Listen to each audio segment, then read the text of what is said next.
The Vatican remains shrouded in unprecedented secrecy as Pope Francis continues his unexplained absence from public view. For weeks, the 87-year-old pontiff has vanished from all official events, with the Holy See offering only vague assurances about his health. This alarming silence stands in stark contrast to previous papal health disclosures, raising urgent questions about what's truly happening behind Vatican walls. Multiple sources within the Apostolic Palace report unusual activity: nighttime emergency meetings, restricted access to the papal quarters, and the sudden replacement of key medical staff. The Pope's last public appearance showed visible deterioration. Observers noted his slurred speech, trembling hands, and difficulty maintaining balance. Since that troubling moment, all scheduled appearances have been abruptly canceled without credible explanation. Leading geriatric specialists worldwide have expressed grave concerns about the Vatican's handling of the situation. Dr. Emilia Ferrara, a Rome-based surgeon, states, "For a patient of his age with known respiratory and intestinal conditions, this level of secrecy suggests complications far beyond normal recovery." Neurologists point to disturbing signs in the Pope's final appearances: facial asymmetry and vocal changes that could indicate neurological events. The complete absence of his personal physicians from public statements contradicts standard medical protocol for world leaders. Meanwhile, Italian journalists report being threatened with excommunication for pursuing the story, while several Vatican staffers have mysteriously gone on leave after speaking to foreign media. This wall of silence has only intensified global speculation about the Pope's true condition. The current situation bears eerie similarities to past Vatican scandals. In 1978, Pope John Paul I died suddenly after just 33 days in office, with the official heart attack explanation disputed by his own physicians. Vatican archivists recently uncovered documents showing similar patterns of secrecy during Pope Pius X's final illness in 1958. A former Swiss guard, speaking anonymously, reveals, "There's an old protocol called noli turbare, meaning don't disturb, used when a pope's condition could cause panic. This historical context makes the current lack of transparency even more suspicious." Multiple sources confirm emergency meetings have occurred in recent weeks to discuss succession planning, while traditionalist factions within the College of Cardinals have reportedly gained unusual influence during this crisis period. Even high-ranking clergy members are beginning to break their silence about the troubling situation. Cardinal Gerhard Müller, former head of the Vatican's doctrinal office, recently stated in an interview, "The faithful have a right to know the truth about their shepherd's condition." Meanwhile, several bishops' conferences have reportedly sent private letters to the Vatican demanding transparency, with one leaked document reading, "Our parishes cannot continue ministering effectively while drowning in a sea of rumors." Perhaps most damning are the reports from Vatican insiders suggesting that key departments are being kept in the dark, with one mid-level official confessing, "We're being told nothing, yet expected to pretend everything is normal." This internal dissent reveals an institution at war with itself, torn between ancient traditions of secrecy and modern demands for accountability. With each passing day of uncertainty, a quiet but intense power struggle appears to be unfolding within the Holy See. According to multiple Vatican watchers, different factions are already maneuvering for position in what some are calling a shadow conclave. The Pope's closest reformist allies have reportedly been sidelined in recent decisions, while more traditionalist cardinals have gained unusual access to administrative levers of power. This behind-the-scenes jockeying has led to paralysis in several important church initiatives, from ecumenical dialogues to financial reforms.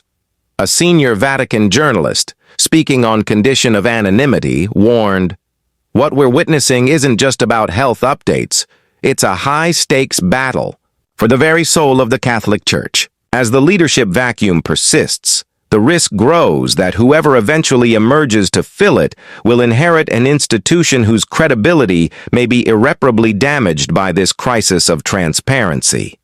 Around the world, ordinary Catholics are experiencing what psychologists are calling spiritual whiplash from the Vatican's contradictory messages. Parish priests report skyrocketing anxiety among their congregations, with many believers confessing they've begun doubting church leadership for the first time in their lives. I've had elderly parishioners tell me they can't sleep at night, worrying about the Holy Father, shared Father Mateo Gonzalez from Mexico City. The Vatican doesn't seem to understand that their silence isn't just about information. It's shaking people's faith at the deepest level. This crisis of trust has become particularly acute in developing nations where Pope Francis remains wildly popular. In places like Brazil and the Philippines, makeshift vigils have sprung up outside churches as confused devotees cling to fading hope. Church historians warn that the current crisis could potentially splinter global Catholicism in ways not seen since the Protestant Reformation. Traditionalist groups are already using the uncertainty to push their anti-reform agendas, while progressive Catholics whisper about possible resistance if a more conservative pope emerges. Some Latin American bishops have begun discussing contingency plans for maintaining Francis's vision, regardless of what happens in Rome. Meanwhile, online forums are flooded with radical theories, including a growing movement that claims to recognize Pope Benedict XVI as the true pontiff. We're witnessing the perfect storm, explains church historian Dr. Eleanor Ricci. Combine medieval-style secrecy with 21st-century information technology, and you have a recipe for the kind of division that could take centuries to heal. The Vatican's continued stonewalling isn't just damaging its credibility, it's actively fueling forces that could permanently fracture the world's largest Christian denomination. Behind the scenes, the financial implications of this crisis are beginning to surface. Vatican bank officials have reported unusual withdrawal patterns from major diocesan accounts, while donations to Peter's Pence, the Pope's charitable fund, have dropped nearly 40% in recent weeks according to leaked financial documents. Several Catholic universities and hospitals have postponed major funding decisions, waiting to see how the leadership crisis unfolds. Major donors are holding back until they know who they're really donating to, revealed a New York-based church fundraiser, who requested anonymity. The Vatican's vast real estate holdings and art collections have suddenly become subjects of intense speculation, with experts warning that prolonged uncertainty could trigger a faith-based financial crisis affecting Catholic institutions worldwide. World leaders are quietly recalibrating their diplomatic approaches to the Holy See as the power vacuum continues. Several nations have postponed scheduled bilateral meetings, while United Nations officials report stalled progress on joint humanitarian initiatives typically championed by Pope Francis. Perhaps most alarmingly, intelligence agencies have detected increased activity from foreign powers attempting to exploit the situation, with reports of Russian, Chinese, and even Iranian operatives making unusual overtures to various Vatican factions. This isn't just a religious matter anymore, warned a senior EU diplomat. The Pope's absence is creating geopolitical ripples that could destabilize already fragile international relationships. As governments increasingly view the Vatican through the lens of political opportunity rather than spiritual leadership, the very nature of the Holy See's global influence may be permanently altered by this crisis. In today's hyper-connected world, the Vatican's information blackout appears increasingly suspicious. Digital forensic experts have analyzed the Pope's last known photographs and videos, identifying troubling inconsistencies in metadata that suggest possible manipulation. Tech analysts note that the Vatican's official social media accounts have shown unusual login patterns, with posts allegedly from the Pope containing linguistic markers different from his usual speech patterns.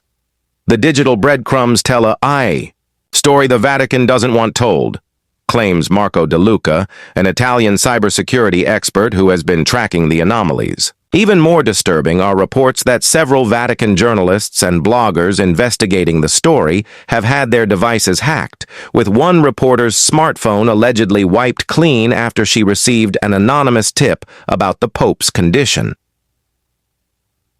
Religious. Reporters worldwide find themselves torn between their professional duty to uncover the truth and their personal faith in church leadership. "This is the hardest story I've ever covered," admits veteran Vatican correspondent Sofia Conti. "Every day I'm forced to choose between being a good journalist and being a good Catholic." Several major Catholic news outlets have reportedly received veiled threats from Vatican officials about their coverage, while secular media faces accusations of sensationalism. The situation has become so tense that the Catholic Press Association has called an emergency meeting to discuss ethical guidelines. Meanwhile, priest journalists, clergy members who also work as reporters, describe being spiritually torn as they attempt to reconcile their vows of obedience with their journalistic integrity. This unprecedented conflict between truth and tradition may leave lasting scars on Catholic media long after the current crisis resolves. As days turn into weeks without credible updates, the implications extend far beyond Vatican City. Catholic dioceses worldwide report growing anxiety among parishioners, with many priests complaining they have no answers for concerned worshippers. Social media platforms have become flooded with "Where is the Pope" hashtags, while conspiracy theories, ranging from assassination plots to end-times prophecies, gain traction. Geopolitical analysts warn the vacuum could destabilize the Church's global operations, particularly its humanitarian missions in conflict zones. Meanwhile, financial markets show unusual activity in Vatican-linked investments, suggesting insiders may be preparing for major changes. The longer this unprecedented secrecy continues, the more it threatens to permanently damage the Church's credibility with its 1.3 billion followers. 5 critical questions remain unanswered. Why hasn't the Pope been seen by independent doctors? Why have all his close aides suddenly stopped speaking publicly? Why was his scheduled MRI canceled without explanation? Who exactly is making decisions in his absence? And most importantly, what are they hiding? The world deserves transparency from an institution that claims moral leadership. Until the Vatican provides verifiable proof of Pope Francis's condition with time-stamped videos and independent medical verification, the faithful have every right to demand the truth. This isn't just about one man's health. It's about whether the modern Catholic Church can maintain trust in an age of information. The clock is ticking, and the longer the silence lasts, the louder the questions will become.